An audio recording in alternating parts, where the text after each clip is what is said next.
Sa totoo lang ngayon, hindi ka babalikan ng customer, talaga ikaw sa panlasa mo. Sarap po ang malapot. Siyempre, nung araw, hindi yun talagang bonggahan sa sarapan. Gusto ko talagang masarap na kare-kare. Sabaw pa lang, ulam na yun. Ano nga bang sikreto sa kare-kare? Secret kayo.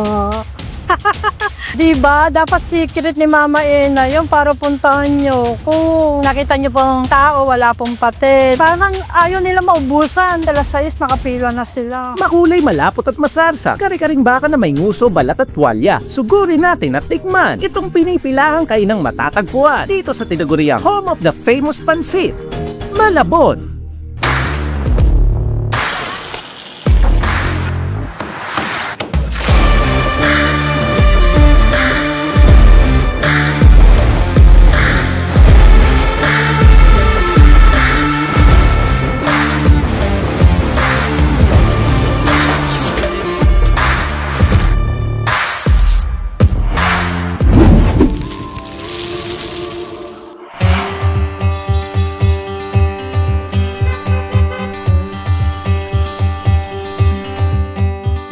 Ako po si Lorena Manggay, Mama Enas po ang tawag sa akin. Nung araw kasi nagtitinda yung nanay ko. Kumbaga ito yung binuhay sa amin. Nagtitinda siya ng isda tapos sinubukan niya magtinda ng kare-kare noon. Ako lang nagpatuloy. Una, konti lang. Talagang sinaga ko kahit na isang kardero, naging 2 kardero, naging 3 kardero, naging 4, naging 5. Pagka sobrang bili, nagiging 6 pa. Pag Wednesday, nakaka-3 kardero kami. Kasi dapat Sabado lang, hindi namin kaya yung order. Halos nauubusan yung mga suki. Malayo yung pinupuntahan nila, wala silang nadadat na kare-kare. Kaya sabi ko sa mga bata, tinda tayo ng Wednesday. Para yung iba naman na suki, may naabutan sila pagka pumupunta ng Malabon. Bali, ang dami na iba-ibang lugar na Nakakatawa talaga, bless ni Lord talaga. Tsaka hindi lang din kare-kare, nagdidinuguan din ako. Bago pa ako nagkare-kare, nag-iimbutido ako. Nagkaroon din ako ng mga suki. Natikman nila yung mga bagong. Ginagamit nila sa mga restaurant nila, nakakatuwa. Pati atsara po, ang dami po. Nakilala po yung atsara ko lalo dahil sa kare-kare. Dati open namin 7, nagiging 6 na lang ngayon. Parang ayaw nila maubusan. Pagpunta nila talaga may maabutan sila. Kaya ngayon, maaga nagluluto. Mga alas 5 pa lang po nakasalang na yung kare-kare. Tapos mga alas 6, umpisa na ho. Dati kasi talagang open namin 7. Ang tao ngayon, 6:30, alas 6, nakapila na sila. Homemade pero special kare-kare. Ito yung lula ng mga kalderong malahigante sa laki at dami. Alam kong medyo mahirap paniwalaan na mahigit 2 oras lang, tumbalat yung 6. Yung 6 na kalderong may ganito karami at kalalim. Ano nga ba tong dinarayong kare-kare sa Malabon ni Mama Ena? Bakit nga pa siya pinipilaan at lagi nasusold out ang kanyang paninda? Iba yung lasa ng kare-kare kasi ako gumagawa ng peanut Ako yung nagbubusa ng mani. Kahit mahirap, hamak mo. Linggo-linggo binubusa namin mani. 60 kilos na mani. Tapos ipapagiling pa namin sa palengke. Yun siguro ang namin. Pagkakaiba sa iba. Wala din po akong peanut butter. Kahit po ako kapusin, dinadagdagan na namin ho yung gawa para in case na may extra order, may gagamitin kami. Yun lang nga sabi ko, iba yung timpla ni mother ko Siyempre nung araw, hindi yung talagang bonggahan sa sarapan Sa totoo lang ngayon, hindi ka babalikan ng customer, talaga ikaw sa panlasa mo. Gusto ko talagang masarap na kare-kare. Paborito ko rin yung kare-kare nung araw. Sabaw pa lang, ulam na yun. Ang laman namin, ilaman ng kare-kare. Meron ho kaming tuwalya at saka po balat at nguso ng baka. Talaga pong baka yung gamit namin kasi yung ibang mga suki po, may mga Muslim, ayaw po nila ng baboy. Yung laman ho namin pagka Saturday is 50 kilos. Yung tuwalya namin, 25 kilos. Tsaka yung balat namin tsaka nguso, 25. Pagka po Wednesday, 50 kilos. Lahat na po yun. Halo-halo na. Mga gulay po namin galing po ng Divisoria. Yung mga bata po ang namimili ng mga gulay. Tulong-tulong po kami. May mga sitaw, talong, pechay, puso ng saging. Pang magic recipe ko po ng pampalapot is secret kaya. Diba? Dapat secret ni Mama Ena yung para puntahan nyo. Masarap po ang malapot. Kahit po kinakain niyo ho yun hanggang maubos, malapot pa rin. Si Mama Ena na lang ang nag-aayos ngayon ng mga ingredient niyan. Kasi hindi ko na po talaga kaya maghalo. At nakita niyo naman po yung lalaki ng kardero. At ako pa ho ang nagbebenta. Diyos ko po. Nakita niyo po ang tao, wala pong pati. Kaya po yung isang pamangkin ko ang nagluluto. Inahanda ko po lahat ng mga sahog niya. Kaya alam po din po ng mga bata ang sikreto ni Mama Ena. Sila po ang katulong ko sa buhay. Hindi ko po makakaya to. Bali sa isang kardero, aabot din ho ng kulang 1 oras ang pagluluto. Kasi conforme po sa kala, minsan talaga yung kala natin may topak din. Hindi ho ayos ang sinde, pero sandali lang yun. Purong natural ang sangkap, malapot, makulay at maaroma ang sarsa. Samang-saring karne ng baka, may nguso, balat at tuwalya. Tapos halo-halo mga gulay ang binabad, plus may bonus pa tong bagoong nakasama. Ano nga bang sikreto sa ganitong klaseng sistema? Ano-anong mga payong negosyo ang pwede nating matutunan kay Mama Ena? Sa mga gusto pong magtinda o magnegosyo po ng ulam o pagkain po, basta po yung tamang timpla nyo sa sarili nyo na masarap siya. Sa negosyo po, hindi po pwede yung ilalapag nyo na lang na magtsatsaga po tayo niyan. Ako po, nagtsaga po si Mama Ena. Kaubos lang ako, tuwan-tuwa na po ako. Pero binigay ni Lord ngayon, hindi ko po inaasahan na magkakaganito po ang aming tinda. Halos buong Cabanaba, buong probinsya, halos sa palengke nga po, ay si Mama Ena po yan. Nakakatuwa po, nakakataba po ng puso. Sobrang daming pinagdaanan sa madaling salita, sa paghihirap, araw-araw mamimili ka. Minsan, linggo na, day off, nandiyan pa rin ang mga customer. Maraming thank you sa inyo na sumuporta kay Mama Ena, sa tiwala nyo. Maraming salamat. Hanggat ako'y nabubuhay, ang kari-kari po lalo natin pasasarapin. Kahit po ako'y wala na sa mundo, ang mga bata at mga pamangking ko po, ay alam na alam po yan. Mga kabalin ko, mga ka-Mama Enas po, open po kami ng Wednesday and Saturday dito po sa Tanyong, Malabon. Inaanyayahan ko po kayo kung gusto niyo po matikman ng Mama Enas Kare-Kare. Pwede po for lalamove po sa page namin. PM lang po kayo sa mga gustong bumili o mag-order. Nga pala po, wala po kaming dining. Pasensya na po kayo. Hayaan niyo po, baka pagkaloob po ni Lord na magkaroon ako ng pwesto si Mama Enas, malalaman niyo po, magkakaroon tayo ng dining. Malay niyo po, magkaroon tayo ng dining. Thank you po. Talaga naman po, manyamang Kenny.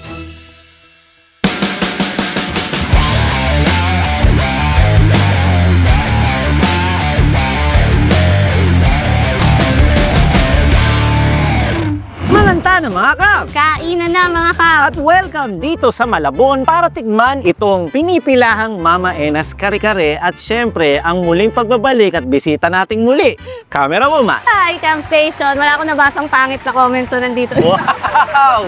Ayun naman pala at isa pa, talagang yung mga pinipili niyang pagkain, self-explanatory na lang. Hindi. Mga gusto niya talaga. Basta meron tayo ditong kare-kare, 150 po ang order pero ang nakikita po ninyo ngayon sa inyong screen ay 2 order ang katumbas. Ganito po karami. Hindi po to dinagdagan, hindi po to kahit anuman. 2 order po talaga to. At bukod dyan, ay may tinda din si Mama Enas na dinuguan. Baboy na may laman loob. Medyo malapot ang style. At umorder na rin tayo ng bopis. At syempre, yung kare-kare nila dito, may kasamang bagong. At yung bagong gawa ni Mama Ena. Ayan. Tapos nilalagyan nila ng garlic flakes. Parang gano'n, garlic chips. Bago tayo magsimula, walang dine-in dito Oo nga Pasensya pala. na sa background noise kasi nasa street lang kami. Pero nagpaalam kami sa may-ari nung ba. Pinagpaalam tayo. Maraming salamat po sa pamilya ni Mama Ena na pinagpaalam tayo na pumwesto dito. Kasi mga kabs, wala kang dine-in pero para makumpleto ang experience at para mapanood nyo rin, kailangan natin tikman to sa video na to. Oo. Kainin natin. Huwag na natin patagalin. Sino una? Ikaw, bibigyan kita nito. So, ang kare-kare nila ay may kasamang balat, may kasamang tuwalya, may kasamang laman. Ang tawag nila dyan, naririnig ko kanina habang nagsushoot ako, halo. Halo ang tawag. Tapos ito yung sarsa.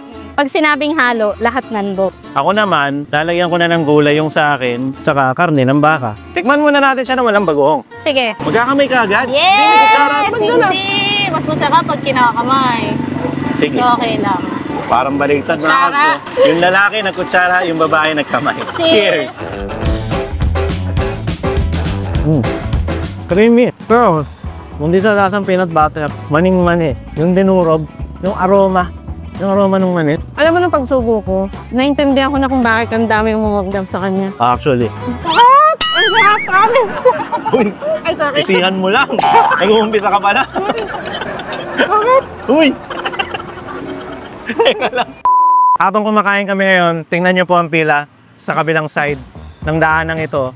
Talagang pinipilaan si Mama Ena. Kahit ang init. Kare-kare niya. Kahit- Matagal na rin tong kare-kare na to eh. Hindi pa uso ang vlog, hindi pa uso ang social media, meron na nito. Nakikita mo kanina, hindi lang naman yung pila ng tao na taga dito eh. May mga galing Cavite, Taga Laguna. Binyan, Batangas. Kaya nagugulat ako kanina. Sabi ko, grabe, bakit? May mga kare-kare naman sa mga lugar nila, di ba? Pero bakit sila pumupunta kay Mama Ena nung unang subo ko, doon ko naintindihan. Ito ang subo ko na may bagoong. Intindihin natin yung sinasabi ni camera woman. Bagoong, tapos kare-kare, tapos kanin.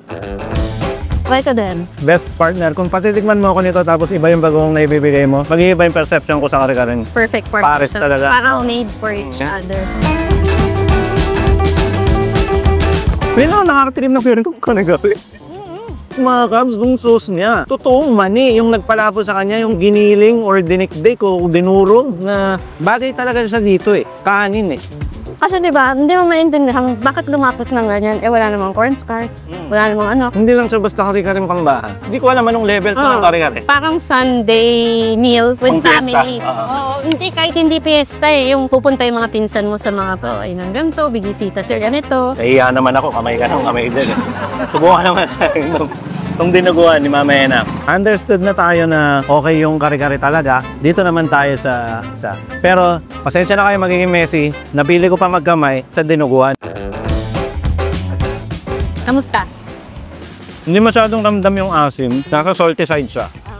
Nasa salty side. So ano siya, may pagkadinugo ang Tagalog. Saka narinig ko kanina, yung blood na gamit dyan is pork blood and alo siya. So hindi siya yung typical na Yun yung, pork blood lang ang ginagamit. yun yung isang nagpapaspecial sa texture ng dugo, ng sauce. Na Kaya parang chocolate sauce siya. chocolate sauce mo. Ako ito. Bopir. Ang sarap. Ay, sorry. Ibang level tong... Kasi ako naghahanap talaga ako ng konting asim dyan. Pero yung level niya ngayon, tama lang. Yung hindi ka may susuya, hindi ka magsasawa. Perfect siya pampulutan. Ano mas namis siya? May konting acid siya. Oo. Pero lamang yung lamis. Overall, masarap naman siya. Sarap talaga siya. Pero ayoko kasi yung mang-hype. Sasabihin nyo dahil naka-vlog, dahil ganito, ganyan. Hindi po kami paid vlog dito. Sinadya namin to. Kung napapansin nyo, lagi ko to sinasabi. Customer din po kami na gustong may experience to. Yun lang po ang masasabi ko. Hindi kami nagsisi. Galing kami Pampanga. Lagyan natin yung gulay ng nagmamantigang bagoong. Gusto ko talaga yung bagoong nila. Sa totoo lang. Pwede to sa ulam, pwede to sa mangga. Walang problema. Pwede pagsabayin. Yung kare-kare nila, napansin ko, yung gulay, bukod sa sita o pechay, may repolyo. Oo nga. Well, Ayun ko lang din na, actually, Itong. nandun siya sa part na yung crunchy side, kahit nakakulo na yung ano. Noong una, nakikita ko, kala ko pang bulalo or ano. Tapos nasa kare-kare pala. Noong una, naisip ko kanina, parang ang weird. Pero ang galing, nag-compliment siya. para siyang pochero. Bagay siya. Ito yung kare-kare na kahit yung hindi kumakain ng kare-kare, feeling ko pwede nilang tikman to. Tapos baka siya, solid yun naman. May problema ako. Wala na akong kanin. Ayun lang, papain mo. Papak-papak lang tayo. Kunin mo itong kanin. Ang set mo naman. Yup. Thank you. Dapat daw. Hindi ko alam, pero sobrang nag-enjoy ako. Ibang level kasi kapag kumakain ako ng kare-kare sa mga karinderya. Siyempre pag karinderya, hindi ka magsaset ng expectation, di ba? Though hindi ko naman sinasabi na hindi masarap yung mga nasa karinderya. Pero yung para for its price, hindi mo i-expect na masyadong special siya. 150. Pero ito, I will make an exemption. My silence is a proof. Pang ilang kanin ko na to, so yun na lang. Pag ginamit ng baka, pagkakamalan ng baboy, kasi hindi siya lasang baka. No? Kasi ganun siya pagkakakulo niya. Wala siyang anggo. Kahit yung balat, Para din siyang pork. Pero baka siya, guaranteed naman. Tapos yung gulay sa kare-kare, hinahalo na nila. Hindi katulad ng iba na takot mapanisan kaya hinihiwalay nila yung gulay, hindi nila sinasali sa salsa. pero sabi kanina ni Sir Calvin, kaya nga ginagawa yun kasi no time to lose sila. Parang yung pila kasi, come and go talaga. As in, hindi siya nawawala ng minuto na walang tao. Talagang may tao. So, Literal po na blockbuster ito. Parang kumbaga sa blockbuster yung pelikula, di ba, pinipilaan. Ganon din po dito. Hindi po clickbait, hindi sa gawa-gawang storya na blockbuster itong kainan na to. Totoo po, pinipilaan siya. Kami na po ang witness at ginawa namin kayong witness din at na saka, nakapili. pag di masarap, i-bash nyo na lang ako. Takot na takot sa bats eh. Hindi, okay lang. Alam mo, normal yan. Constructive or destructive criticism, normal yan. So, people... Ay, joke lang. Kasi ang ibig ko sabihin na dun sa criticism na yon, syempre, hindi mo makokontrol ang mga tao pag may sinabi sila sa'yo. What you can control is how you will react. Totoo yan. Exactly. Habang ini-exactly mo ako, ganyan, wala na rin akong kanin. Wala na. Hanggang dito na lang po ang kainan namin, no? Pero may trivia ako. Diba meron tayong vlog na nagluto tayo ng kare-kare? Yes, may patang kare-kare. Pipatang kare-kare. Hindi, tayong dalawa. Meron ba?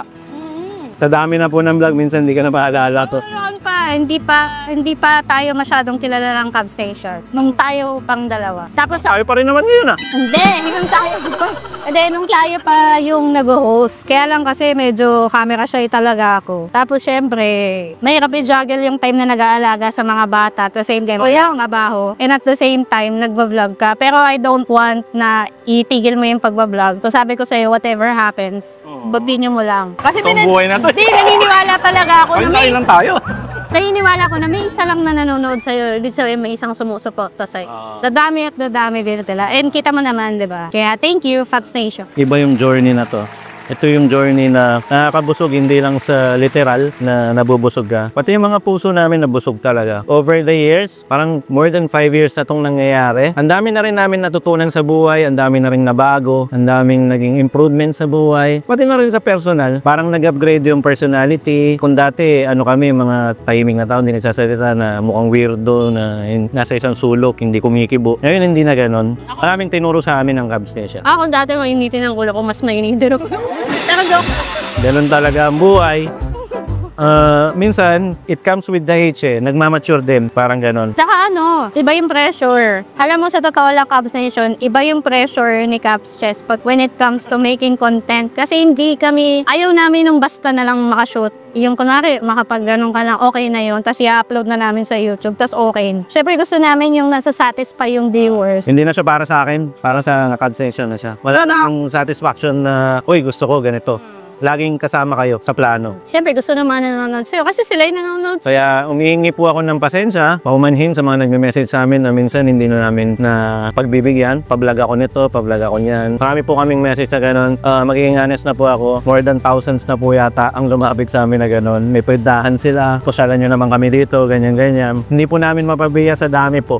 At ang hirap pong mamili. At pag namimili ko kami, ino-consider namin kayo. Magugustuhan nyo ba? Alam mo, if only lang talaga. Kaya natin i-accommodate lahat ng mga business. If only we would help all business. Diba? Ang sinasabi namin dito, gusto namin kung may papalabas kami, quality talaga. Kasi syempre, parang yung pinaghirapan ni Cubs sa pag-edit, pinaghirapan ng lahat ng crew sa pag-shoot, ma-appreciate nyo lalo. Yun lang, wala na, papanin ulit. Matug ako, bitin yung kanin. Hindi, kakain pa naman po kami. Mama and family, huwag niyo po kami alalahin, hindi po kami nabitin sa kanin. Kakain po kami. Maraming salamat sa Nation at paibalik ko lang doon sa kwentuhan na yun. Yes, totoo po ang pressure to the point na para siyang naging trabaho para sa akin na kailangan gusto nyo lagi ang aking ipapalabas. Kaya napansin nyo, hindi ako naglalabas ng raw vlogs, hindi ako naglalabas ng mga buhay pamilya or totoong buhay na vlog. Focus lang tayo dito. Focus tayo paano mag-improve. Focus tayo paano nyo mas magugustuhan na makailalabas namin video. Focus tayo na laging para sa Cubs Nation ang bawat. Sa Team Canlas, hindi ka talaga maglalabas ng mga personal vlog. Pero may Cubs Chess ka. Galing ka pa dito. Pero may Cubs Chess. Cubs Chess, pwede yun. Pwede yun. Tensya lang, hindi ako masyado nag-upload dun. Hindi, ang hirap kasi si Team Canlas siya na, tapos si Cubs Chess siya pa din, di ba? Kupang ang hirap ng pagsabay. Pero may upload ako dun recently, alam ko, si Chow Podrol, nag-podcast kami. Anyway, located po to sa Malabon, mga Cubs. Nilagay ko yung address sa description box. Nasa Google Maps. At saka nung intro pa lang, nilagay ko na. At yes, Google Maps Surveys. Hanapin nyo lang si Mama Enas. Medyo mag-expect lang kayo na may pila. At Wednesday at Saturday lang po siya available. Bilisan nyo lang po kasi tumutumba siya ng 6 na kare-kare. Pwede silang mag-message ahead sa page para pagdating nito, i-pick up na lang. Or i-message nyo mismo, tawagan nyo yung number na nasa tarpaulin nila. Para at least maka-order kayo agad. Tapos pagdating nito, it's either pwedeng pa-pick up sa lalaki. Or pwede rin na sila mismo i-pick up. Para at least hindi kayo maubusan. Kasi kanina, 8:30, nag-cut off agad sila sa online orders. Ganun kagrabe. Imaginein mo, nag-start sila bago mag 7 AM. Tapos 8:30, wala na. Matasan din man ito mga Cubs. Kasi twice a week lang po sila available. Wednesday, Saturday. So itong oras na to na nag-vlog kami, Sabado to. Kapag order kayo at kung anong araw man namin to na ipalabas, kung Huwebes man namin to na ipalabas o ibang araw, Sabado po or Miyerkules lang talaga ang meron. At kung around taga metro kayo, pwede kayo maglalamove. Katulad nung mga nakita namin na-experience namin dito, nakikita namin. Nagpapalalamove kayo, taga Makati, taga Quezon City, pwede yun. Oh, kanina merong Cavite. Alam mo, Cavite, sabi ko grabe, iba yung impact niya, Diling, congratulations po. Hindi ko laging sinasabi to, pero i-try nyo to. Masarap to, solid. Gusto ko to. Tingin ko hindi mo mapapaya dito. Maraming salamat sa inyo palagi. Cavs Nation, 1,000,000 pasasalamat o higit pa. Walang hanggang katapusang pasasalamat po sa inyo na lagi nyo kami sinasamahan sa journey na to, sa travel na to. Mapasino man ang guest, kung anong oras man yan, at lalong-lalo na sinusuportahan nyo rin si Camera Woman. Tama nga kayo, hindi nyo nga siya binas. Baka pinipilan. Actually, eto pa lang, di ba? Pangatlo na to eh. Inaalala ko kasi sabi niya, nung papunta kami sa shoot. Ayaw daw niya naman sa ako. Kung ako lang, okay lang. Ginawa ko na yun sa Dagupan at kung saan-saan, pati sa backyard. Iba yung pag may kausap ka, tapos kita may kang kumari. Totoo. Iba yung sarap ng pagkain. Pangit kasi magsalita ka na walang kakwentuhan, di ba? Oo, tama. Ano naman siya? Kaya natin yon kapag food crawl, kung gusto niyo solo. Pero kung ganito, mag-isa ka. Pero gusto ko talaga kasi nang ma-highlight to. Kasi ako, taga Valenzuela ako. Pero hindi ko alam to kung 2,000 plus pa to. Ba't hindi ko alam? Hindi pa kasi uso social media at saka mga vlog-vlog. Diba? So, ibig sabihin, isa ng legendary si nanay. Hindi ko nga tinitigil. Hindi na pa ako ang kuha eh. Actually. Baka natatawa na si mama yun nung pinanood niya ito. Bakit di nyo tinamihan yung kanin? Huwag kayo mag-alala. Okay lang kami. Kami po ay controlled talaga sa kanin. Sa totoong buhay, controlled na controlled po. Meron ako sariling rice. Shirataki rice. Hindi lang ako kapagbaon. Pag nagutom yan, kumakain yan kahit 12 midnight. Hoy, hindi totoo yan. Huwag kang gumawa ng kwento. Sa puyom. Maraming salamat ulit. Pag-ingat po palagi. At abangan nyo pa kami sa susunod na episode. Meron kami ipapalabas na kabang-abang din. Maganda din. Ngayon, hanggang dito na muna. Ako po, si Cabchet. At ako naman si Camera Woman. At kami po, ang nagde-date palagi sa Team Narak TV. Na lagi magsasabi at magpapaalala sa inyo. Huwag na huwag niyong kakalimutan at lagi niyong tatandaan. Shaker Perry! Shake! Thank you, Perry. Cheers para tayo sa rule number 2.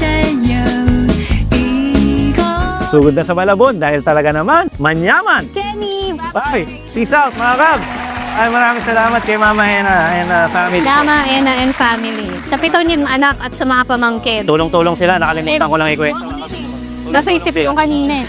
Ang galing ng the family that cooks together stays together. Hindi, kaya ako nakalimutan kanina yung kasi ang sarap talaga, Cams. Pag tinikman mo ito, makakalimutan mo yung mga ikukwento mo sa buhay-buhay mo. Ang hindi niya lang nakalimutan yung totoong buhay namin. Bakit kinuwento? Ano, yung 12 midnight? Anyway, si Shaker Perry na lang magsara niyan. Shaker Perry, takpan mo na!